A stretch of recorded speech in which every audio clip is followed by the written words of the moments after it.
You are looking at Julian's pronunciation guide, where we look at how to pronounce better some of the most mispronounced words in the world, like this other curious word. But how do you say what you're looking for today?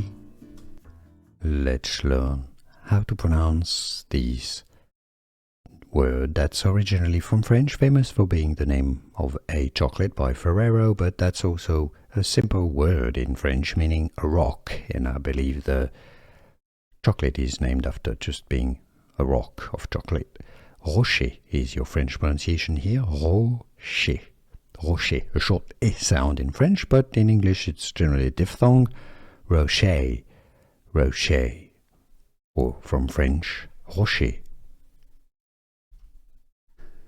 Here are more videos on how to pronounce more confusing words and names too many mispronounced. Like this video if you found it useful. I appreciate your support. I'll see you soon and thanks for watching.